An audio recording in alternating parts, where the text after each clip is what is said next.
নমস্কার। গল্পের ঝুলিতে সকল শ্রোতা বন্ধুদের স্বাগত জানাই। আজ আপনাদের জন্য গল্পের ঝুলিতে রয়েছে বিভূতিভূষণ বন্দ্যোপাধ্যায়ের লেখা দৃষ্টিপ্রদীপ উপন্যাসটির তৃতীয় পর্ব। আগের পর্বগুলি যদি এখনও না শুনে থাকেন তাহলে ডেসক্রিপশানে দেওয়া লিঙ্ক থেকে গিয়ে শুনে নিতে পারেন। আর এই পর্বটি ভালো লাগলে লাইক এবং কমেন্ট করে জানানোর অনুরোধ রইল। আর চ্যানেলে নতুন হয়ে থাকলে পরের পর্বগুলি শোনার জন্য চ্যানেলটি সাবস্ক্রাইব করতে কিন্তু ভুলবেন না। তাহলে চলুন শুরু করা যাক আজকের পর্ব। 3 বছর আগেকার কথা এসব। তারপর থেকে এ বাড়িতেই আছি। জ্যাঠামশাইরা প্রথমে রাজি হননি। দাদা ষষ্ঠীতলায় বটগাছের নিচে মুদিখানার দোকান করেছিল। সামান্য পুঁজি, 2.5 সের চিনি, 5 সের ডাল, 5 সের আটা, 5 পোয়া ঝাল মশলা। এই নিয়ে দোকান কতদিন চলে? দাদা ছেলে মানুষ, তাছাড়া ঘোরপ্যাঁচ কিছু বোঝে না। একদিক থেকে সব ধারে বিক্রি করছে, যে ধারে নিয়েছে সে আর ফিরে দোকানের পথ মারায়নি। দোকান উঠে যাওয়ার পরে দাদা চাকরির চেষ্টায় বেরুলো। সে তার ছোট মাথায় আমাদের সংসারের সমস্ত ভাবনা ভার তুলে নিয়ে বাবার প্রতিনিধি রূপে আমাদের খাওয়া পড়ানোর দুশ্চিন্তায় রাতে ঘুমুতো না। সারা দিন চাকরি খুঁজতে বেরোতো। নস্যির কারখানায় একটা 7 টাকা মাইনের চাকরিও পেল, কিন্তু বেশি দিন রইল না। মাস 2 পরে তারা বললে, ব্যবসার অবস্থা খারাপ, এখন লোক দরকার নেই। সুতরাং জ্যাঠামশাইদের সংসারে মাথা গুঁজে থাকা ছাড়া আমাদের উপায় বাকি। নিতান্ত লোকে কি বলবে এই ভেবে এরা রাজি হয়েছেন। কিন্তু এখানে আমাদের খাপ খায় না। এখানে মাত্র যে শুধু এ বাড়িতে তা নয়, এ দেশটার সঙ্গেই খাপ খায় না। বাংলাদেশ আমাদের কারও ভালো লাগে না। আমার না, দাদার না, সীতার না, মায়েরও না। না দেশটা দেখতে ভালো, না এখানকার লোকেরা ভালো। আমাদের চোখে এ দেশ বড় নিচু, আঁটা সাঁটা, ছোট বলে মনে হয়। যেদিকেই চাই চোখ বেঁধে যায়, হয় ঘরবাড়িতে, না হয় বাঁশ বনে, আম বনে। কোথাও উঁচু নিচু নেই, একঘেয়ে সমতল ভূমি। গাছপালারও বৈচিত্র্য নেই। আমাদের এই গাঁয়ের যত গাছপালা আছে তার বেশিরভাগ এক ধরনের ছোট ছোট গাছ। এর নাম বলে আশশ্যাওড়া। তাদের পাতায় এত ধুলো যে সবুজ রং দিনরাত চাপা পড়ে থাকে। এখানে সব যেন দিনহীন, সব যেন ছোট মাপকাঠির মাপে গড়া। আমাদের দিক থেকে তো গেল এই ব্যাপার। ওদের দিক থেকে ওরা আমাদের পর করে রেখেছেন এই 3-4 বছর ধরেই। ওদের আপনার দলের লোক বলে ওরা আমাদের ভাবেন না। আমরা খ্রিস্টান, আচার জানি নে, হিঁদুয়ানি জানি নে, জঙ্গলি জানোয়ারের সামিল, গারো পাহাড়ি অসভ্য মানুষদের সামিল। পাহাড়ি জাতিদের সম্বন্ধে ওরা যে খুব বেশি জানেন তা নয়, এবং জানেন না বলেই তাদের সম্বন্ধে ওদের ধারণা অদ্ভুত ও আজগুবি ধরনের। এদেশে শীতকাল নেই, মাস 2-3 একটু ঠান্ডা পড়ে, তাছাড়া সারা বছর ধরে গরম লেগেই আছে। আর সে কি সাংঘাতিক গরম! সে গরমের ধারণা ছিল না কোনো কালে আমাদের। রাতের পর রাত ঘুম হয় না। দিন মানেও ঘামে বিছানা ভিজে যায় বলে ঘুম হয় না। গা জ্বলে, মাথার মধ্যে কেমন করে। রাত্রে যেন নিঃশ্বাস বন্ধ হয়ে আসে এক একদিন। তার উপরে মশা। কি সুখেই লোকে এসব দেশে বাস করে। জ্যাঠামশাইদের বাড়ির শালগ্রাম শিলার ওপর আমার ভক্তি ছিল না। ওদের জাঁকজমক ও পূজার সময়কার আড়ম্বরের ঘটা দেখে মন আরও বিরূপ হয়ে উঠল। আগেই বলেছি, আমার মনে হতো ওদের এই পূজা অর্চনার ঘটার মূলে রয়েছে বৈষয়িক উন্নতির জন্যে ঠাকুরের প্রতি কৃতজ্ঞতা দেখানো ও ভবিষ্যতে যাতে আরও টাকা কড়ি বাড়ে সে উদ্দেশ্যে ঠাকুরের কাছে প্রার্থনা জানানো। তাকে প্রসন্ন রাখলেই এদের আয় বাড়বে, দেশে খাতির বাড়বে। আমার জ্যাঠাইমাকে সবাই বলবে ভালো, সংসারের লক্ষ্মী, ভাগ্যবতী, তারপরেতেই এসব হচ্ছে। সবাই খোশামোদ করবে, মন জুগিয়ে চলবে। পাশাপাশি অমনি আমার মায়ের ছবি মনে আসে। মা কোন গুণে জ্যাঠাইমার চেয়ে কম? মাকে চা বাগানে দেখেছি কল্যাণী মূর্তিতে। লোকজনকে খাওয়ানো, মাখানো, কুলিদের ছেলেমেয়েদের পুঁতির মালা কিনে দেওয়া, আদর যত্ন করা, আমাদের একটু অসুখে রাত জেগে বিছানায় বসে থাকা। কাছাকাছি কোনো চা বাগানের বাঙালিবাবু সোনাদায় নেমে যখন বাগানে যেত, আমাদের বাসায় না খেয়ে যাবার উপায় ছিল না। আর সেই মা এখানে এদের সংসারের দাসী, পরনে ছেঁড়া ময়লা কাপড়।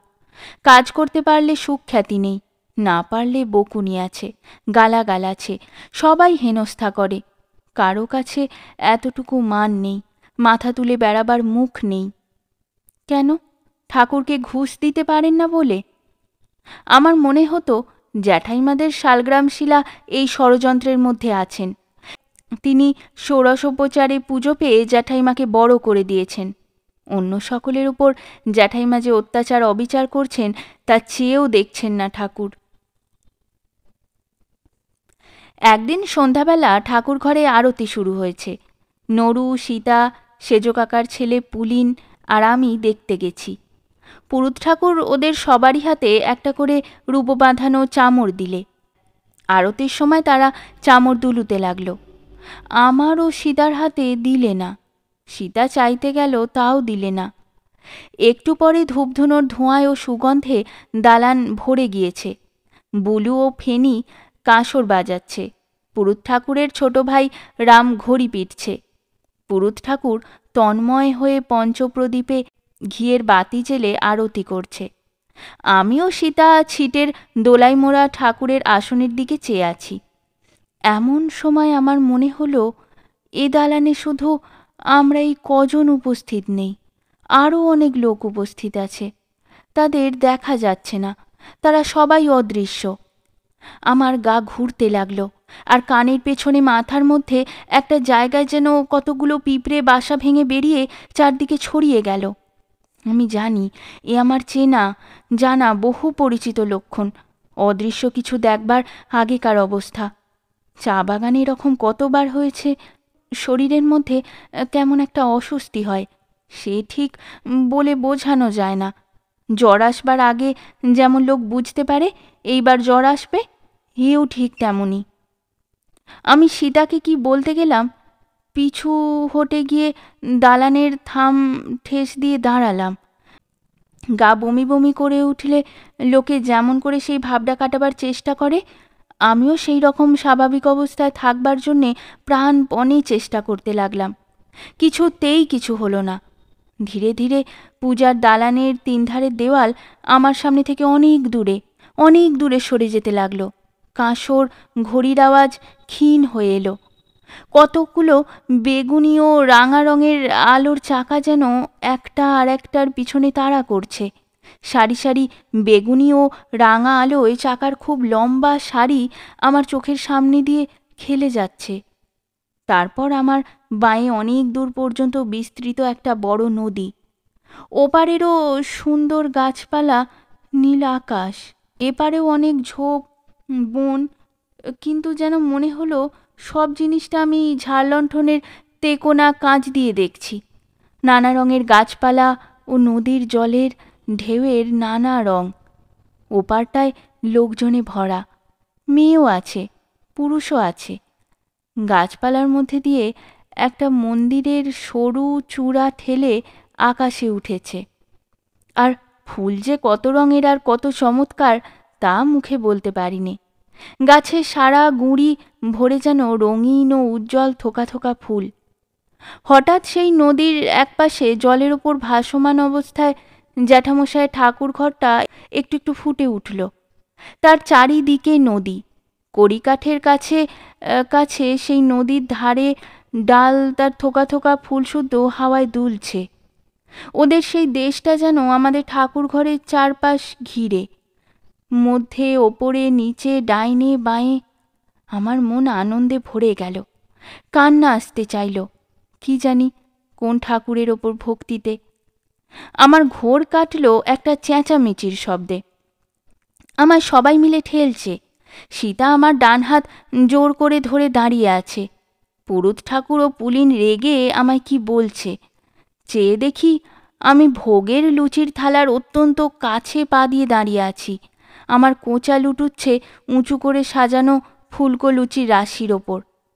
তারপর যা ঘটল, পুরুত ঠাকুর গালে 4-5টা চড় কষিয়ে দিলেন। মেজ কাকা এসে বাড়ি থেকে বেরিয়ে যেতে বললেন। জ্যাঠাইমা এসে নরু পুলিনদের ওপর আগুন হয়ে বলতে লাগলেন, সবাই জানে আমি পাগল, আমার মাথায় রোগ আছে, আমায় তারা কেন ঠাকুর দালানে নিয়ে গিয়েছিল আরতির সময়। মেজ কাকার মারের ভয়ে অন্ধকার রাত্রে জ্যাঠামশাইদের খিড়কি পুকুরের মাদার তলায় একা এসে দাঁড়ালাম। সীতা গোলমালে টের পায়নি আমি কোথায় গিয়েছি। আমার গা কাঁপছিল ভয়ে। এ আমার কি হলো? আমার এমন হয় কেন? এ কি খুব শক্ত ব্যারাম? ঠাকুরের ভোগ আমি তো ইচ্ছে করে ছুঁইনি, তবে ওরা বুঝলে না কেন? এখন আমি কি করি? আমি হিন্দু দেবদেবী জানতাম না, সে শিক্ষা আজন্ম আমাদের কেউ দেয়নি। কিন্তু মিশনারি মেমদের কাছে জ্ঞান হওয়া পর্যন্ত যা শিখে এসেছি, সেই শিক্ষা অনুসারে অন্ধকারে মাদার গাছের গুঁড়ির কাছে মাটির ওপর হাঁটু গেড়ে হাত জোড় করে মনে মনে বললাম, হে প্রভু যিশু, হে সদাপ্রভু, তুমি জানো আমি নির্দোষ, আমি ইচ্ছে করে করিনি কিছু। তুমি আমার এই রোগ সারিয়ে দাও, আমার যেন এরকম আর কখনো না হয়। তোমার জয় হোক, তোমার রাজত্ব আসুক, আমেন। সকালে স্নান সেরে এসে দেখি সীতা আমাদের ঘরের বারান্দাতে এক কোণে খুঁটি হেলান দিয়ে বসে কি পড়ছে। আমি কাছে গিয়ে বললাম, দেখি কি পড়ছিস সীতা? সীতা এমন একমনে বই পড়ছে যে বই থেকে চোখ না তুলেই বললে, ওই ওপাড়ার বৌদিদির কাছ থেকে এনেছি, প্রফুল্লবালা। গোড়াটা একটু পড়ে দেখো, কেমন চমৎকার বই দাদা। আমি বইখানা হাতে নিয়ে দেখলাম নামটা প্রফুল্লবালা বটে। আমি বই পড়তে ভালোবাসিনি। বইখানা ওর হাতে ফেরত দিয়ে বললাম, তুই এত বাজে বই পড়তে পারিস? সীতা বললে, বাজে বই নয় দাদা, পড়ে দেখো এখন। জমিদারের ছেলে সতীশের সঙ্গে এক গরিব ভট্টাচার্যি বামুনের মেয়ে প্রফুল্লবালার দেখা হয়েছে, ওদের বোধহয় বিয়ে হবে। সীতা দেখতে ভালো বটে, কিন্তু যেমন সাধারণত ভাইয়েরা বোনেদের চেয়ে দেখতে ভালো হয়, আমাদের বেলাতেও তাই হয়েছে। আমাদের মধ্যে দাদা সকলের চেয়ে সুন্দর, যেমন রং তেমনই চোখ মুখ, তেমনই চুল। তারপর সীতা, তারপর আমি। দাদা যে সুন্দর এ কথা শত্রুতেও স্বীকার করে। সে আগে থেকে ভালো চোখ, ভালো মুখ, ভালো রং দখল করে বসেছে। আমারও সীতার জন্যে বিশেষ কিছু রাখিনি, তাহলেও সীতা দেখতে ভালো। তাছাড়া আবার শৌখিন, সর্বদা ঘষে মেজে খোঁপাটি বেঁধে টিপটি পরে বেড়ানো তার স্বভাব। কথা বলতে বলতে 10 বার খোঁপায় হাত দিয়ে দেখছে খোঁপা ঠিক আছে কিনা। এ নিয়ে এ বাড়িতে তাকে কম কথা সহ্য করতে হয়নি। কিন্তু সীতা বিশেষ কিছু গায়ে মাখে না, কারুর কথা গ্রাহ্যের মধ্যেই আনে না, চিরকালের একগুঁয়ে স্বভাব তার। আমার মনে মাঝে মাঝে কষ্ট হয়, আমাদের তো পয়সা নেই, সীতাকে তেমন ভালো ঘরে বিয়ে দিতে পারবো না। এই সব পাড়াগাঁয়ে আমার জ্যাঠামশাইদের মতো বাড়িতে আমার জ্যাঠাইমার মতো শাশুড়ির হাতে পড়বে। কি দুর্দশাটাই যে ওর হবে। ওর এত বই পড়ার ঝোঁক যে এ পাড়ার ও পাড়ার বৌঝিদের বাক্সে যত বই আছে, চেয়ে চিনতে এনে এ সংসারের কঠিন কাজের ফাঁকে ফাঁকে সব পড়ে ফেলেছে। জ্যাঠাইমা তো এমনিই বলে, ওসব অলক্ষণে কাণ্ড বাপু, মেয়ে মানুষের আবার অত বই পড়ার শখ, অত সাজগোজের ঘটা কেন? পড়বে তেমন শাশুড়ির হাতে, ঝাঁটার আগায় বই পড়া ঘুচিয়ে দেবে 3 দিনে। সীতার বুদ্ধি খুব। শত গল্প বলে একখানা বই ও কোথা থেকে এনেছিল, তাতে সোনামুখী ও ছাইমুখী বলে একটা গল্প আছে। সৎমার সংসারে গুণবতী লক্ষ্মী মেয়ে সোনামুখী ঝাঁটা লাথি খেয়ে মানুষ হতো। তারপর কোন দেশের রাজকুমারের সঙ্গে তার বিয়ে হয়ে গেল ভগবানের দয়ায়। সীতা দেখি গল্পটার পাতা মুড়ে রেখেছে। ও গল্পটার সঙ্গে ওর জীবনের মিল আছে এই হয়তো ভেবেছে, কিন্তু সীতা একটি কথাও মুখ ফুটে বলে না কোনো দিন। ভারী চাপা। সীতা বই থেকে চোখ তুলে পথের দিকে চেয়ে বললে, ওই হিরু ঠাকুর আসছে দাদা, আমি পালাই। আমি বললাম, বস, হিরু ঠাকুর কিছু বলবে না, ও ঠিক আজ এখানে খাবার কথা বলবে দেখ। হিরু ঠাকুরকে এ গায়ে আসা পর্যন্ত দেখছি, রোগা কালো চেহারা, খোঁচা খোঁচা এক মুখ, কাঁচা পাকা দাড়ি, পরনে থাকে আধময়লা থান, খালি পা, কাঁধে ময়লা চাদর, তার উপরে একখানা ময়লা গামছা ফেলা। নিজের ঘরদোর নেই, লোকের বাড়ি বাড়ি খেয়ে বেড়ানো তার ব্যবসা। আমরা যখন এখানে নতুন এলাম তখন কতদিন হিরু ঠাকুর এসে আমাকে বলেছে, তোমার মাকে বলো খোকা, আমি এখানে আজ দুটো খাবো। মাকে বলতেই তক্ষুনি তিনি রাজি হতেন। মা চিরকাল এমন ছিলেন না, লোককে খাওয়াতে মাখাতে চিরদিনই তিনি ভালোবাসতেন। আমার কথাই ঠিক হলো। হিরু ঠাকুর এসে বললে, শোনো খোকা, তোমার মাকে বলো আমি এখানে আজ দুপুরে 4টি ভাত খাবো। সীতা বই মুখে দিয়ে খিলখিল করে হেসেই খুন। আমি বললাম, হিরু জ্যাঠা, আজকাল তো আমরা আলাদা খাইনি, জ্যাঠামশাইদের বাড়িতে খাই, বাবা মারা গিয়ে পর্যন্ত। আপনি সেজো কাকাকে বলুন গিয়ে, সেজো কাকা কাঁঠালতলায় নাপিতের কাছে দাড়ি কামাচ্ছেন। সেজো কাকা লোক ভালো। হিরু ঠাকুর আশ্বাস পেয়ে আমাদেরই ঘরের বারান্দায় বসল। সীতা উঠে একটা কম্বল পেতে দিলে। হিরু ঠাকুর বললে, তা তোমার দাদা কোথায়? দাদার সঙ্গে ওর বড় ভাব। হিরু ঠাকুরের গল্প দাদা শুনতে ভালোবাসে। হিরু ঠাকুরের কষ্ট দেখে দাদার দুঃখ খুব। হিরু ঠাকুর না খেতে পেলে দাদা বাড়ি থেকে চাল চুরি করে দিয়ে আসে। এখানে যখন খেতে আসতো তখনই প্রথম দাদার সঙ্গে ওরা আলাপ হয়, এই বারান্দায় বসেই। হিরু ঠাকুরের কেউ নেই, একটা ছেলে ছিল, সে নাকি আজ অনেক দিন নিরুদ্দেশ হয়ে গেছে।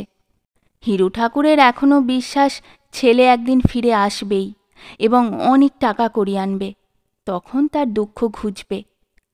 দাদা হিরুর ওই সব গল্প মন দিয়ে বসে বসে শোনে।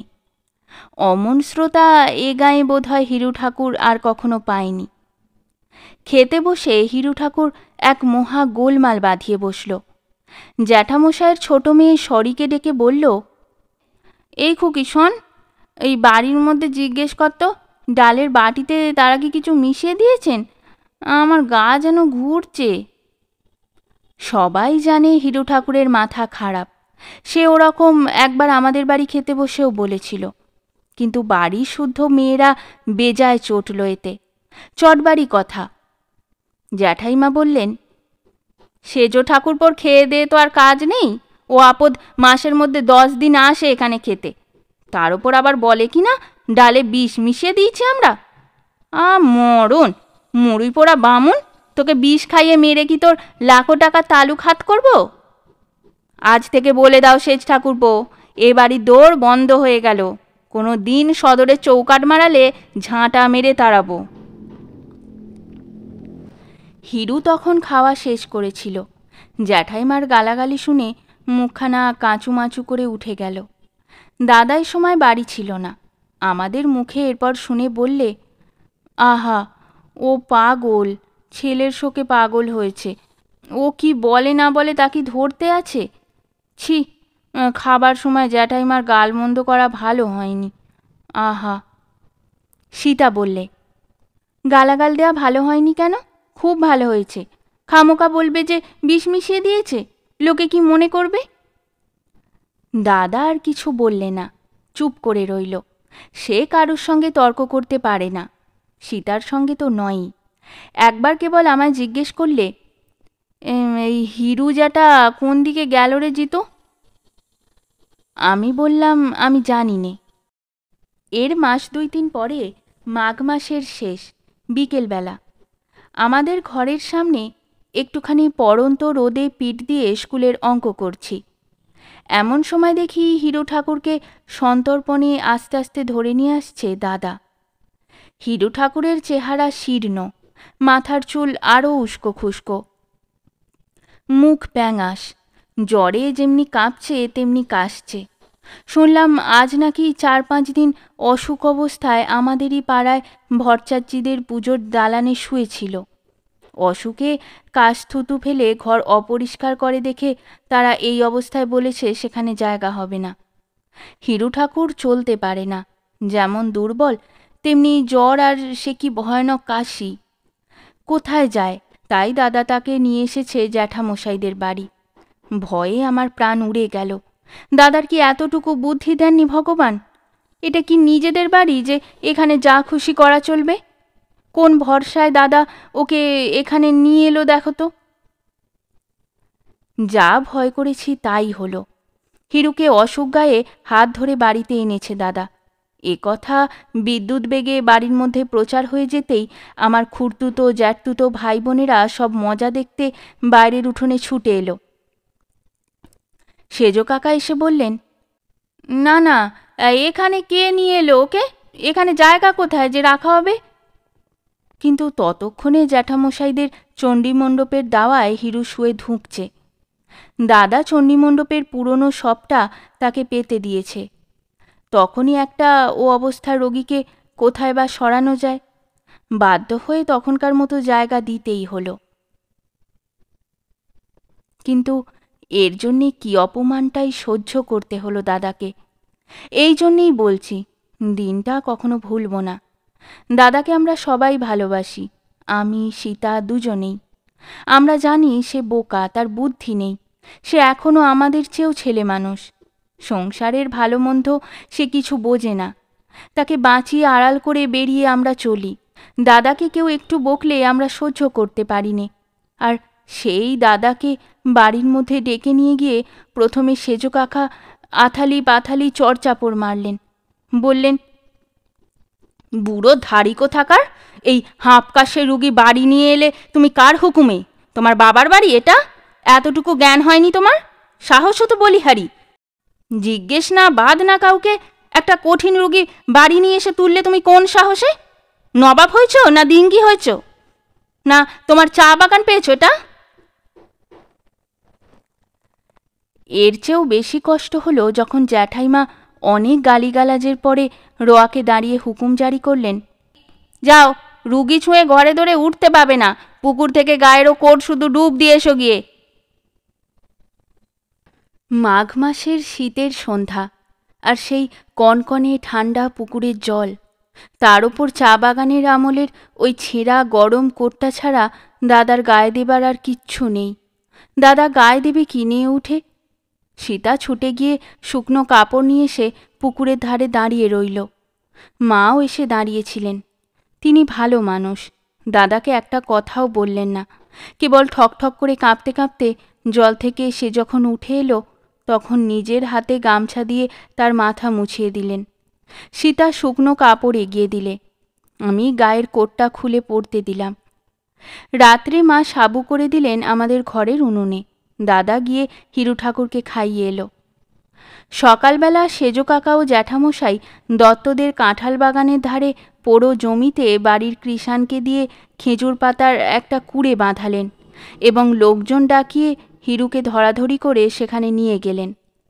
দাদা চুপি চুপি এক বাটি সাবু মার কাছ থেকে করে নিয়ে দিয়ে এলো। দিন দুই এই অবস্থায় কাটল। মুখুজ্জে বাড়ির বড় মেয়ে নলিনীদি রাত্রে এক বাটি বার্লি দিয়ে আসত, আর সকালবেলা যাবার সময় বাটিটা ফিরিয়ে নিয়ে যেত। একদিন রাতে দাদা বললে, চল জিতু, আজ হিরু জ্যাঠার ওখানে রাতে থাকবি? রামগতি কাকা দেখে বলেছে অবস্থা খারাপ। চল, আগুন জ্বালাবো এখন, বড্ড শীত নইলে। রাত 10টার পর আমি ও দাদা দুজনে গেলাম। আমরা যাওয়ার পর নলিনীদি সাবু নিয়ে এলো। বললে, কীরকম আছে রে হিরু কাকা? তারপর সে চলে গেল। নারকোলের মালা 2-3টে শিয়রের কাছে পাতা, তাতে কাশ থুতু ফেলেছে রোগী। আমার গা কেমন বমি বমি করতে লাগলো। আর কি কনকনে ঠান্ডা! খেজুরের পাতার ঝাঁপে কি মাঘ মাসের শীত আটকায়? দত্তদের কাঁঠাল বাগান থেকে শুকনো কাঁঠাল পাতা নিয়ে এসে দাদা আগুন জ্বাললে। একটু পরে দুজনেই ঘুমিয়ে পড়লাম। কত রাত্রে জানি না, আমার মনে হলো হিরু জ্যাঠা আমার সামনে দাঁড়িয়ে আছে। হিরু জ্যাঠা আর কাশছে না, তার রোগ যেন সেরে গিয়েছে। আমার দিকে চেয়ে হেসে বললে, জিতু, আমি বাঁশ বেড়ে যাচ্ছি গঙ্গা নাইতে। আমার বড় কষ্ট দিয়েছে হরিবল্লভ, মানে আমার জ্যাঠামশাই। আমি বলে যাচ্ছি, নির্বংশ হবে, নির্বংশ হবে। তোমরা বাড়ি গিয়ে সৌগে যাও। আমার গা শিউরে উঠল। এত স্পষ্ট কথাগুলো কানে গেল, এত স্পষ্ট হিরুজাটাকে দেখলাম যে বুঝে উঠতে পারলাম না প্রত্যক্ষ দেখছি না স্বপ্ন দেখছি। ঘুম কিন্তু ভেঙে গিয়েছিল। দাদা দেখি তখনও কুঁকড়ি হয়ে শীতে ঘুমুচ্ছে। কাঁঠাল পাতার আগুন নিভে জল হয়ে গিয়েছে। হিরুজাটাও ঘুমুচ্ছে মনে হলো। বাইরে দেখি ভোর হয়ে গিয়েছে। দাদাকে উঠিয়ে নলিনী দিদির বাবা রামগতি মুখুজ্জেকে ডাকিয়ে আনলাম। তিনি এসে দেখেই বললেন, ও তো শেষ হয়ে গিয়েছে, কতক্ষণ হলো? তোরা কি রাত্রে ছিলি নাকি এখানে? হিরু ঠাকুরের মৃত্যুতে চোখের জল এক দাদা ছাড়া বোধহয় আর কেউ ফেলেনি। অনেক দিন পরে শুনেছিলাম হিরু ঠাকুর পৈতৃক কি জমি জমা ও দুখানা আম কাঁঠালের বাগান বন্ধক রেখে জ্যাঠামশাইয়ের কাছে কিছু টাকা ধার করে এবং শেষ পর্যন্ত হিরু ঠাকুর সে টাকা শোধ না করার দরুন জ্যাঠামশাই নালিশ করে নিলামে সব বন্ধকি বিষয়ে নিজেই কিনে রাখেন। এরপর হিরু ঠাকুর আপোষে কিছু টাকা দিয়ে সম্পত্তিটা ফিরিয়ে নিতে চেয়েছিল। জ্যাঠামশাই রাজি হননি, কেবল বলেছিলেন, ব্রাহ্মণের ভিটে আমি চাইনি, ওটা তোমায় ফিরিয়ে দিলাম। হিরু তা নেয়নি, বলেছিল সব যে পথে গিয়েছে ও ভিটেও সে পথে যাক। এর কিছুকাল পরেই তার মাথা খারাপ হয়ে যায়। বিষয় বারবার সঙ্গে সঙ্গে জ্যাঠামশাইয়ের দান ধ্যান ধর্মানুষ্ঠানও বেড়ে চলেছিল। প্রতি পূর্ণিমায় তাদের ঘরে সত্যনারায়ণের পুজো হয় যে তা নয়, শুধু একটি গরিব ছাত্রকে জ্যাঠাইমা বছরে একটি টাকা দিতেন বই কেনবার জন্যে। শ্রাবণ মাসে তাদের আবাদ থেকে নৌকো আসে নানা জিনিসপত্র বোঝাই করে। বছরের ধান, জ্বালা ভরা কই মাছ, বাজার ভরা হাঁসের ডিম, তিল, আখের গুড়, আরও অনেক জিনিস। প্রতি বছরই সেই নৌকায় দুটি একটি হরিণ আসে। ধনধান্যপূর্ণ ডিঙা নিরাপদে দেশে পৌঁছেছে এবং তার জিনিসপত্র নির্বিঘ্নে ভাড়ার ঘরে উঠল, এই আনন্দে তারা প্রতিবার শ্রাবণ মাসে পাঁঠা বলি দিয়ে মনসা পুজো করতেন ও গ্রামের ব্রাহ্মণ খাওয়াতেন। বৈশাখ মাসে গৃহদেবতা গোপীনাথজির পুজোর পালা পড়ল ওদের। জ্যাঠামশাই গরদে জোর পড়ে লোকজন ও ছেলেমেয়েদের সঙ্গে নিয়ে কাঁসর ঘণ্টা ঢাক ঢোল বাজিয়ে ঠাকুর নিয়ে এলেন ওপাড়ার জ্ঞাতিদের বাড়ি থেকে। জ্যাঠাইমা খুড়িমারা বাড়ির দোরে দাঁড়িয়েছিলেন। প্রকাণ্ড পেতলের সিংহাসনে বসানো শালগ্রাম বয়ে আনছিলেন জ্যাঠামশাই নিজে। তিনি বাড়ি ঢুকবার সময়ে জ্যাঠাইমা জলের ছাড়া দিতে দিতে ঠাকুর অভ্যর্থনা করে নিয়ে গেলেন। মেয়েরা শাঁখ বাজাতে লাগলেন, উলু দিলেন। আমি, সীতা ও দাদা আমাদের ঘরের বারান্দা থেকে দেখছিলাম। অত্যন্ত কৌতূহল হলেও কাছে যেতে সাহস হলো না। মাকে মেমে পড়াতো, সে কথা ওদের কানে যাওয়া থেকে মানুষের ধারা থেকে আমরা নেমে গিয়েছি ওদের চোখে। আমরা খ্রিস্টান, আমরা নাস্তিক, পাহাড়ি জানোয়ার, ঘরদোরে ঢুকবার যোগ্য নই। বৈশাখ মাসের প্রতিদিন কত কি খাবার তৈরি হতে লাগলো ঠাকুরের ভোগের জন্য। ওরা পাড়ার ব্রাহ্মণদের নিমন্ত্রণ করে প্রায়ই খাওয়াতেন।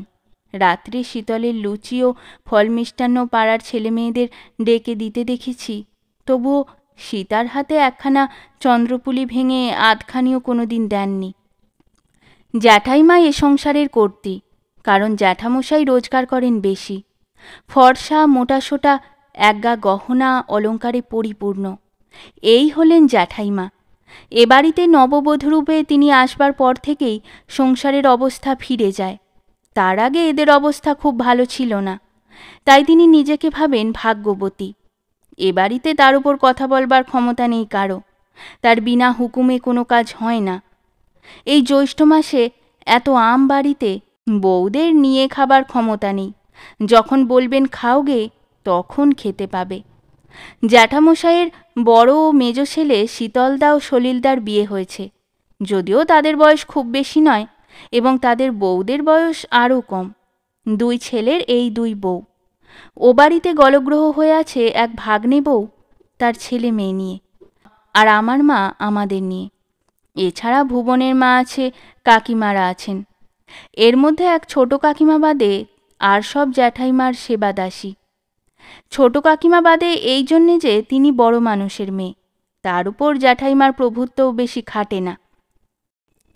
প্রতিদিন খাওয়ার সময় কি নির্লজ্জ কাণ্ডটাই হয়। রোজ রোজ দেখে সয়ে গিয়েছে যদিও, তবুও এখনও চোখে কেমন ঠেকে। রান্নাঘরে একসঙ্গে ভাগ্নে জামাই ছেলেরা খেতে বসে। ছেলেদের পাতে জামাইয়ের পাতে বড় বড় জামবাটিতে ঘন দুধ, ভাগ্নেদের পাতে হাতা করে দুধ। মেয়েদের খাবার সময় সীতা, ভাগ্নে বউ এরা সবাই কলাইয়ের ডাল মেখে ভাত খেয়ে উঠে গেল। নিজেদের দল 2 বউ মেয়ে নলিনীদি নিজের জন্যে বাটিতে বাটিতে দুধ, আম, বাতাসা। নলিনীদি আবার মধু দিয়ে আম দুধ খেতে ভালোবাসে। মধুর অভাব নেই। জ্যাঠামশাই প্রতি বৎসর আবাদ থেকে ছোট জালার 1 জালা মধু নিয়ে আসেন। নলিনীদি দুধ দিয়ে ভাত মেখেই বললে, মা, আমায় একটু মধু দিতে বলো না সদুর মাকে। কালে ভদ্রে হয়তো জ্যাঠাইমার দয়া হলো, তিনি সীতার পাতে 2টো আম দিতে বললেন কি 1 হাতা দুধ দিতে বললেন। নয়তো ওরা ওই কলাইয়ের ডাল মেখে ভাত খেয়েই উঠে গেল। সীতা সেরকম মেয়ে নয় যে মুখ ফুটে কোনোদিন কিছু বলবে, কিন্তু সেও তো ছেলে মানুষ, তারও তো খাবার ইচ্ছে হয়। আমি এই কথা বলি, যদি খাবার জিনিসের বেলায় কাউকে দেবে, কাউকে বঞ্চিত করবে, তবে একসঙ্গে সকলকে খেতে না বসালেই তো সবচেয়ে ভালো। একদিন কেবল সীতা বলেছিল আমার কাছে, দাদা, জ্যাঠাইমারা কীরকম লোক বলো দেখি। মা তাল তাল বাটনা বাটবে, বাসন মাজবে, রাজ্যের বাসি কাপড় কাচবে, কিন্তু এত ডাবের ছড়াছড়ি এ বাড়িতে। গাছেরই তো ডাব। একাদশীর পরদিন মাকে কোনোদিন বলেও না যে একটা ডাব নিয়ে খাও। আজ এই পর্যন্তই। পরের পর্ব নিয়ে খুব তাড়াতাড়ি ফিরে আসব। যদি এই পর্বটি আপনাদের ভালো লাগে তাহলে লাইক এবং শেয়ার করে দেবেন, আর চ্যানেলে নতুন হয়ে থাকলে পরের পর্বগুলি শোনার জন্য চ্যানেলটি সাবস্ক্রাইব করতে কিন্তু ভুলবেন না। খুব তাড়াতাড়ি পরের পর্ব নিয়ে ফিরে আসব। সকলে ভালো থাকুন, শুনতে থাকুন গল্পের ঝুলি।